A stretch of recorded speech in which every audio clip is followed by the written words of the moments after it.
তো দেখি আপনারা দুষ্টামি করলে হুজুরদের মন একটু খারাপ হয় না? আপনাদের হুজুর বারবার পড়াই আছে আলী পাতা থেকে শুরু করে নিয়ে একেবারে সূরা ফাতিহা থেকে শুরু করে সূরা নাস পর্যন্ত কিভাবে আপনার ভিতরে সহি শুদ্ধভাবে তেলাওয়াতটা উঠে ভালো হাফেজ হন, ভালো কারি হন, ভালো আলেম হইতে পারেন, মুফতি মুহাদ্দিস হয়ে সারা বাংলাদেশের সারা বিশ্বব্যাপী আপনারা কোরআনের আলো বিচরণ করতে পারেন। সেই মেহনতটা আপনাদের বিষয় করে মাঝে মাঝে একটু রাগ হয়, একটু ধমক দেয়, একটু চড় থাপ্পড় মারে, একটু বেঁধে মারি দেয়। এই জন্য কি আপনারা মনে মনে হুজুরদের প্রতি মন খারাপ করে? আড়ালে গিয়ে হুজুরকে মনে মনে গালি দেন, এক ভাই আর এক ভাইয়ের সাথে এরকম বলে হুজুর মারে, হুজুর ভালো না। এটা যদি আড়ালেও বলেন, মনে মনেও বলেন, মনের খবর কে জানে? আল্লাহ তাআলা বলে আলিমুল গায়বি ওয়াশ শাহাদাতি হুয়ার রহমানুর রহিম। মনের খবর বলেন আমি সামিউল বাসীর আলিমুল গায়ব। কেউ জানে না, কেউ শুনে না। আল্লাহ তাআলা বলে মা ইয়ালফিযু মিন কাওলিন ইল্লা লাদাইহি রাকীবুন আতীদ। তারা কেউ শুনে না, কেউ শুনে আল্লাহ। কে শুনে? আল্লাহ তাআলা এমন ঘটনা আছে ফেরেশতাও জানে না, ফেরেশতাও শুনে না, ফেরেশতাও দেখে না, কিন্তু কে দেখে? আল্লাহ দেখে। এই জন্য আল্লাহ তাআলা বলে বান্দাদের মনে মনে তুমি উস্তাদের প্রতি মন খারাপ করিও না, গালি দিও না, সমালোচনা করিও না, পিতা মাতার কাছে গিয়া উস্তাদের বিরুদ্ধে নালিশ দিও না। তুমি না খায়া নিজে কষ্ট করে সন্তানের জন্য সব দিয়ে দিতে চায়, সেই মা বাবার ঘরেও তো সন্তান কষ্ট করে। অনেক সময় খাবারের কষ্ট হয় না, খাবার রান্না হয়েছিল অন্য বেশি হয়েছে, একটু ঝাল বেশি হয়ে গেছে, এই জন্য কি আপনি বাড়ি থেকে বাইরে চলে যান, যে বাড়িতে থাকবো না, মা মা ডাকবো না, এরকম করে করেন না কেন? আপনি জানেন যে হতেই পারে এখানে এতগুলি মানুষের পাক ঘর, আর এই মানুষটা সারা বিশ্ব ঘুরে আপনাদের খাবার। আমরা তো মিডিয়াতে দেখি, বিশেষ করে আমার দুই ছেলে হাফেজ তৌফিক এবং তৌহিদ আসছিল, হয়তো উনি যে গজলটা না, এই গজলটা ওরা গান হাফেজের মিজান পড়তেছিল জিনু আহমদের সাহেব। ওরা এক সময় দুষ্টামি করে দিচ্ছিল, আমি আশিক ভাইয়ের ব্যাপারে বলছিল, আশিককে যদি তুমি ফলো করতে পারো তাহলে তো তোমার জীবন বন্ধ হয়ে যায়। যে মানুষটা আপনি আমার তার থেকেও ঠিক করে ট্র্যাক দেওয়ার পায় না, যে মানুষটা অনাদর অবহেলা পিতা মাতার থেকে হয়েছে, সেই মানুষটা যদি এত এত সৌচ্চ পর্যায়ে পৌঁছাতে পারে, প্রথমত হলো তার নিয়ম, তার চেষ্টা, দ্বিতীয় হলো প্রত্যেকটা মুসলমানের সাথে, প্রত্যেকটা সহপাঠীর সাথে সে ভালো ব্যবহার করেছে, ভালো আচরণ করেছে, আর তার নিয়ম ছিল আমি আল্লাহকে সন্তুষ্ট করবো। আজকে সে মাতা পিতাও গর্বিত, দাদা দাদিও গর্বিত, এলাকাবাসী গর্বিত, আর আজকে সারা পৃথিবীব্যাপী মধ্যপ্রাচ্য সহ আমাদের এই বাংলাদেশকে নতুন করেছিলেন। নতুন করে গেলে ক্রিকেট খেলা কয়েকটা খেলে, ক্রিকেটের আইসিসির দেশ পাকিস্তান, বাংলাদেশ, ইন্ডিয়া, এছাড়া অন্য বাংলাদেশে ক্রিকেট খেলা চলে না। আর নাজমুল সাকিব, সেই নাজমুল সাকিব আর আমাদের সাকিবুল হাসান আর আমাদের নাজমুল সাকিব যিনি আসছে, তিনি সারা বিশ্বকে জয় করে দেখা গেছে কোরআনের মর্যাদা এত বেশি, আল্লাহ তাআলা তার নাম চমকাচ্ছে সারা বিশ্ব। নাজমুল সাকিবের জন্য, সালেহার তাকরিমের জন্য, জুয়ার তাসবিহের জন্য সারা বিশ্ব আজকে বাংলাদেশকে জিতে দিতে বলে। আপনাদের এমন হতে হবে, সাকিবুল হাসানরা বাংলাদেশের সম্পর্ক করেছে কিনা সেঞ্চুরি করে বলে পরিস্থিতিতে আর ভারতের সাহায্য করে। আল্লাহ তাআলার কালাম শেখানো হয়, উস্তাদের সাথে কি ব্যবহার করতে হবে, মা বাবার সাথে কি ব্যবহার করতে হবে, প্রতিবেশীর সাথে কি ব্যবহার করতে হবে, মুসলিমের সাথে কি ব্যবহার করতে হবে, রাষ্ট্রের সাথে কি ব্যবহার করতে হবে, গরিব মিসকিন অসহায়ের সাথে কি ব্যবহার করতে হবে। একমাত্র দৃষ্টান্ত আমাদের সামনে জুবাইর আহমদ তাসবিহ। প্রত্যেকটা মানুষের কাছে যেখানে আগুন লাগতেছে দৌড়ায় যায়, বন্যার পানি দৌড়ায় যায়, অসুখ সুবিধা দৌড়ায় যায়। ইবাদত বলতে কি বোঝায়? মানব সেবা। এরা সবচেয়ে বড় বড় ধর্ম কর্ম বর্ণ নির্বিশেষে কেউ যদি মানুষের খেদমত করতে পারে। ওই যে বুড়ি বিশ্বনবী হযরত মুহাম্মদ সাল্লাল্লাহু আলাইহি ওয়াসাল্লাম রাস্তা দিয়ে যাইতে বুড়ি কাটা বিছায় রাখতো। একদিন থেকে কাটা নাই, বিশ্বনবী বাড়িতে গেলেন, গিয়ে দেখে বুড়ির জ্বর, বুড়ি সেবা শুশ্রূষ করলেন, ঘর ঠিক করলেন, ঘর ঝাড়ু করে কাপড় সব ঠিকঠাক করে বুড়ির মাথায় পানি দিয়ে নবীজি চলে আসছেন। পরের দিন আবার গেছেন, বুড়ি হুশ দেখতেছে সর্বনাশ, যার বাসায় কাটা বিছায় রাখতাম যার রাস্তায়, সে তো আসছে আসতেছে আমাদের ধরবে। আগের দিন তো হুশ ছিল, বুড়ি দেখে নাই, এ ঘর ঝাড়ু দেওয়া গেল, এ আমার কাপড় ঠিক করে গেল, এ আমার মাথায় পানি দিয়ে গেল, কিন্তু আজকে দেখতেছে হুশ আছে। বিশ্বনবী বুঝতে পারলেন, বললেন বুড়িমা কোনো টেনশন নাই, তো আপনি পুরুষ আছেন, দেখতেছেন, কথা বলতে পারতেছেন। আপনার যদি প্রতি কোনো ইচ্ছা মনে থাকতো গতকাল কি করতে পারতাম, কারণ গতকালকে আপনি এত বেশি অসুস্থ ছিলেন, আপনার কোনো হুঁশ ছিল না। আমি হইলাম রাহমাতুল লিল আলামিন ওয়া আরসালনাকা ইল্লা রাহমাতাল লিল আলামিন। আমাদের নবী এত সুন্দর নবী, আমাদের নবী একেবারে প্রস্তাব পায়খানা টয়লেটে কেমনে যাইতে হবে সেখান থেকে শুরু করে নিয়ে একেবারে রাষ্ট্র পরিচালনা কেমনে করতে হবে সেটা দেখানো গিয়েছে। ঠিক না বলে? হুজুর আগামী ইমামতি করতেই জানে, জানাজা পড়তেই জানে, নাকি আরো কিছু জানে? একজন আলেম সব জানে। বর্তমান যে আমাদের কেয়ারটেকার সরকার প্রধান ডক্টর ইউনূস, একজন সফল পুরুষ, তার পরিষদের একজন আছে আমাদের ডক্টর আল্লামা আফম খালেদ হুসাইন। বলুন আলহামদুলিল্লাহ। ডক্টর আল্লামা আফম খালেদ হুসাইন উনি একজন ডক্টর। উনি ইংলিশে কথা বলতে পারেন, আরবিতে কথা বলতে পারেন, উর্দুতে কথা বলতে পারেন, ফার্সিতে কথা বলতে পারেন, বাংলাতে তো পারেনি। অলরাউন্ডার, অলরাউন্ডার সাকিব আল হাসান না, অলরাউন্ডার রফিকুর আহমদ কাশিফরা, অলরাউন্ডার উলামায়ে কেরাম। তোমরা একটা ভাষা জানো আর উলামায়ে কেরাম একটা ভাষা জানে। ঠিক না বলে? আল্লাহর ভাষা কি? আরবি। আল্লাহর ভাষা আরবি। কোরআনের ভাষা আরবি। নবীজির ভাষা আরবি। মক্কা শরীফের ভাষা আরবি। সৌদি আরবের ভাষা আরবি। কবরের ভাষা আরবি। আসল জীবন ফুলসরাতের ভাষা আরবি। জান্নাত জাহান্নামের ভাষা আরবি। ফেরেশতাদের ভাষা আরবি। সুতরাং তোমরা যদি ইন্টারন্যাশনাল ভাষা ইংলিশে তোমরা এত বাহাদুরি করতে পারো, তাহলে উলামায়ে কেরামের ওয়াবা ইন্টারন্যাশনাল ভাষা যেটা দুনিয়াতেও চলবে, কবরেও চলবে, হাসর মিজান ফুলসরাতে জান্নাত জাহান্নামেও চলবে। সুবহানাল্লাহ। সেই ভাষায় তোমরা কথা বলবা, সেই ভাষায় তাফসীর করবা। আমেরিকা যাইবা, লন্ডনে যাইবা, ইংলিশে তাফসীর করবা। এই শিক্ষা যেন সবাই মোহাম্মদ তাফসীর পাই দিবে তোমাদেরকে। বলা ভুল করি না। এই যে একজন অলরাউন্ডার উনি যে কথা বলছে, তারপরে আরেকজন কথা বলে গেছে এর আগে। প্রত্যেকটা বিষয় আমরা খেয়াল করি। তোমরা বলতে পারছো যাইবা, আরো মিডল ইস্টে আরবিতে তর্জমা করবা, আরবিতে তাফসীর করে দিবা। পাকিস্তানে যাইবা, উর্দুতে। তুমি ইন্ডিয়া যাইবা, উর্দু বলতে পারে, সে হিন্দিও বলতে পারে। এখানে তো সব শেখা হবে। বাংলা ভাষা তো তুমি জানোই। তাহলে উলামায়ে কেরাম হলো অলরাউন্ডার। জানাজাতেও আছে, ইমামতিতেও আছে, রাষ্ট্র পরিচালনাতেও আছে, জিহাদের ময়দানেও আছে, তাফসীরের মাহফিলেও আছে, ক্লাসে, মক্তবে, সমস্ত জায়গার মধ্যে উলামায়ে কেরাম আছে। শুধু এটাই নয়, উলামায়ে কেরাম ছাড়া জান্নাতটাও সুন্দর হবে না। বলেন সুবহানাল্লাহ। আল্লাহ তাআলা হাসরের ময়দানে উলামায়ে কেরাম দিয়ে জান্নাত ছাড়বে।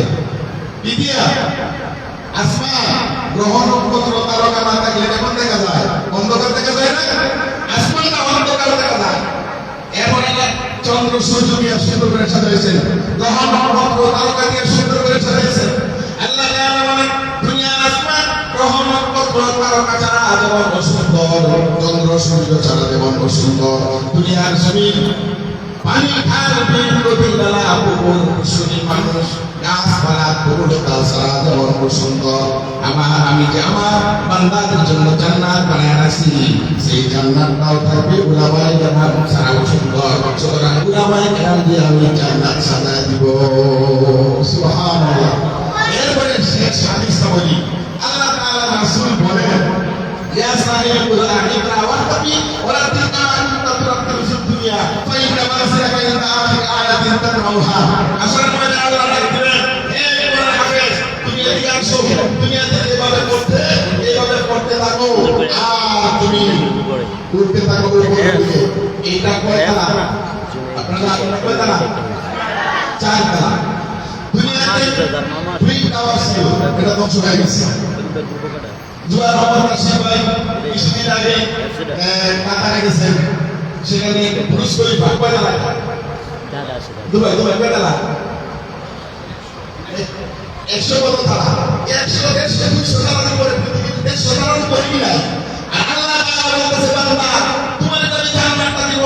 আজকে তোমাকে যে পড়াইতেছে সেই উস্তাদ সহ তুমি যে জান্নাতে যাইবা, তোমার পিতামাতা, তোমার দাদা দাদি, তোমার নানা নানি, তোমার শ্বশুর শাশুড়ি, তোমার লজিক মাস্টার নি।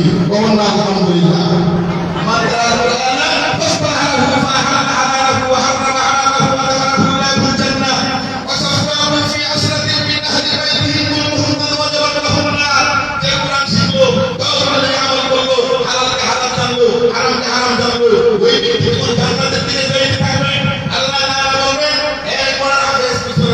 তাকাও পিছনের দিকে তাকায় কোরআন হাফেজ দেখবে মানুষগুলি চিল্লায় কাঁদতেছে আর বলতেছে ও ভাই সুবহানাল্লাহ বলতাছি তোমাকে কত ভালোবাসলাম দুনিয়াতে হাজিরা দিতাম কত মজা করতাম তোমাকে নিয়ে আনন্দ করতাম মাদ্রাসার মধ্যে ছাত্র দিয়েছিলাম মাদ্রাসার মধ্যে তোমাকে ভালোবাসা দিয়েছিলাম রাস্তায় সালাম দিতাম হুজুর পানি দিতাম যাই নমস্কার করে দিতাম আমি আলেম হইতে পারি না আলিমান আরে বলতে পারি না আরে সত্য বলতে পারি ভাই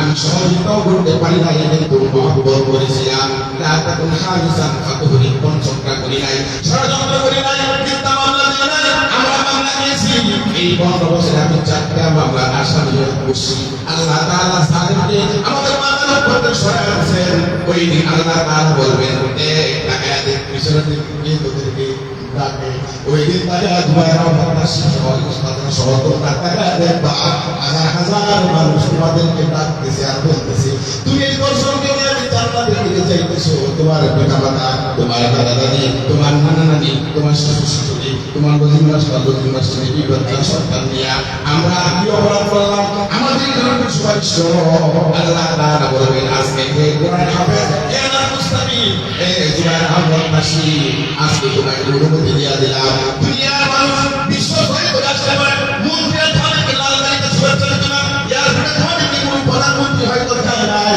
আজকে তুমি দেখবা ওরা অনেক বেশি দেখা যারা পৃথিবীতে ছিল বেঈমান মুনাফিক মুশরিক যারা ছিল আজকে তারা দেখবে এ সম্মানী এই আল্লাহ তাআলা বলেন একজন কোরআন হাফেজকে আমি যখন সম্মানিত করে দেব বর্জন সহ হাজার হাজার মানুষের যখন সিরিয়া জান্নাতের দিকে দৌড়াবে কিছু কিছু মানুষ বলবে ভাই আমার দেশে হাজার মানুষ আছে তুমি জান্নাতের দিকে দৌড়াও আমি ওই দেশের প্রেসিডেন্ট ছিলাম ওই দেশের প্রধানমন্ত্রী ছিলাম ওই দেশের সভাপতি ছিলাম ওই দেশের ধর্মমন্ত্রী ছিলাম ওই দেশের পররাষ্ট্রমন্ত্রী ছিলাম আমার সুপারিশ করো এই আল্লাহ তাআলা বলবেন না কখনো নয় ওদের দিকে তাকাবি না ওরা ষড়যন্ত্র করেছিল মিথ্যা মামলা দিয়েছিল জেলখানায় করে রেখেছিল ওদেরকে হে মুহাফেজ হে আলেমরা হে মুফতিরা হে মুহাদ্দিসরা আজকে ওদের দিকে তাকাবি না ওরা আমার শত্রু আমার শত্রু কোরআনের শত্রু আমার রাসূলের দুশমন আমার রাসূলকে ওরা গালি দিয়েছে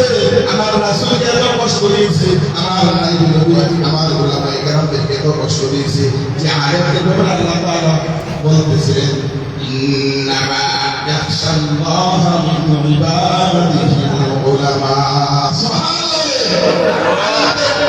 আলেমদের ব্যাপারে আল্লাহ কোরআনের মধ্যে বলতেছে যে নিশ্চয়ই মানুষের ভিতরে যারা আলেম হকানি আলেম তারা আমি আল্লাহকে বেশি ভয় করে থাকে আজকে তোমাদের বিরুদ্ধে যারা দুনিয়াতে ষড়যন্ত্র করেছিল এই আলেমরা আজকে তাদের দিকে তাকাইবা না সোজা জান্নাতের দিকে যাও আর এদেরকে আল্লাহ তাআলা বলে হে ফেরেশতারা খুযুহু ফাযুলু সুম্মা জাহিমা সাল্লু এদের বলবন্দ আগুনের দিকে তাকা আর জাহান্নামের দিকে দেখো আজকে আমরা দেখতেছি আলেমদেরকে যখন জেলখানার মধ্যে দাঁড়িয়ে পেনিয়া আপনার হাত করা ডালটা বেরি করা অবদস্ত করে তারা নিয়ে যাইত হাজার হাজার মানুষ আসছে দুনিয়া বলে হাজার হাজার মানুষ বসে থাকতো হাজার হাজার মানুষ সালাম দেওয়ার জন্য মুসাফা করার জন্য ভিড় জমিত জেলখানা থেকে বাইরে হয়ে আসছে হাজার হাজার মানুষ সুরের মারা আলেমদেরকে ষড়যন্ত্র করে মিথ্যা মামলা দিয়ে জেলখানায় জুলুম অত্যাচার নির্যাতনের সাথে ইমরান দিয়ে জেলখানায় বন্ধ ছিল 12 বছর কুয়ের পাখি রাস্তায় বাইরে হয়ে গেছে আল্লাহ মামুল হক সবতে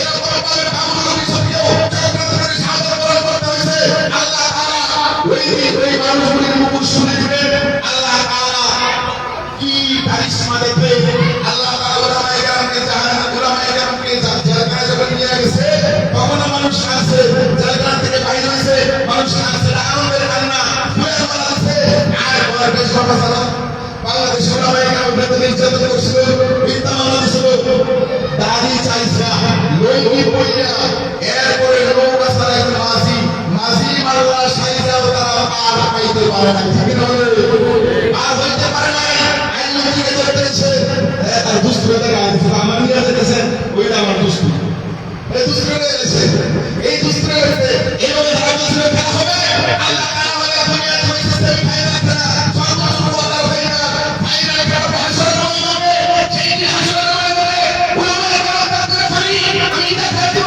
তোমরা খেলা খেলতে চাইছিলা আজকে খেলা হাসরের ময়দানে এই খেলা ফল আমি আজকে ঘোষণা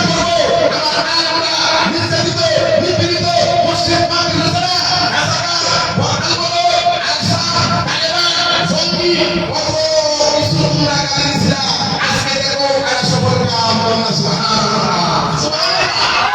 ওই দিন আল্লাহ তাআলা বলবে তুমি কথা বললা, ওরা বলবে শুনেতে বলবে যদি তার সাইজটা হাজার হাজার কোটি টাকা বাংলাদেশের লুট করতে পারে, তাহলে তারা বলবে সারা ছিল সারা কত হাজার কোটি টাকা লুট করছে। কিন্তু বাংলাদেশের কোনো আলেম টাকা লুট করে নাই, বাংলাদেশের কোনো আলেম মায়াবতীর ইজ্জত হরণ করে নাই, চীনের সেঞ্চুরি করে নাই, রাষ্ট্রের সম্পদ করে নাই, মানুষের আমাদের খেয়াল করে নাই, সুইচ ব্যাংকের টাকা পাঠায় নাই, বেগুন পাড়া করে নাই, তারা এই বেগুন পাড়া করেছে, তারা এই সুইচ ব্যাংকের টাকা পাঠিয়েছে, যারা বাংলাদেশের আসলে ভালোবাসে না, তারা এই সুযোগ কিছু ঘুম মারা করে বাংলাদেশের ইনকামের সোর্স পিতার নামে, ছেলের নামে, মেয়ের নামে, বোনের নামে, আত্মীয় স্বজনের নামে কোটি কোটি টাকা তারা পাচার করে লাশ পর্যন্ত বিমানে উইটা মাল পাইনা পৃথিবীর কোনো রাষ্ট্রে টাকা দেয় নাই, ভারতটাও দিছে বধূ হিসাবে দিছে। কি হিসাবে দিছে? বধূ হিসাবে দিছে। আপনারা জীবন না আর সে দিতে পারেন না। আর তোমার তার সে কয় সারা বাংলাদেশে তোমরা যদি বাসা দাও, আমরা হেলিকপ্টার নিয়ে সারা বাংলা আকাশে আকাশে ঘুরে ঘুরে প্রত্যেকটা মানুষকে হেলিকপ্টারে করে আনবো। কারণ তো হেলিকপ্টারে পাথর হবে, হেলিকপ্টারে নামাজ পড়বে, হেলিকপ্টারে থাকবে, হেলিকপ্টারে গোবর, হেলিকপ্টারে বর্ষা পায়খানা, হেলিকপ্টারে অবশ্যই তোমাদের বাড়ি থেকে আমরা বর্ষা পায়খানা করবো। বলনা সুবহানাল্লাহ। ঠিক না বলে? এই জন্য ওলামা এখন শান আছে না নাই? কারিনা যে যত গালি দিছে, তারা গালি দিছে, আমরা তো আলেমদের পিছনে গিয়ে নামাজ পড়ছি। জানাতুন নামাজটা হলেও পড়ছে, এটা নামাজটাও পড়ছে। তার মানে ওরাও জানে আলেমরাই ঠিক, আল্লাহ তাআলা চালছে, মানুষের মানুষের কি আসল তারা চালছে না করবো আল্লাহ টাকা দিয়া। সুবহান এই সুবহান আমার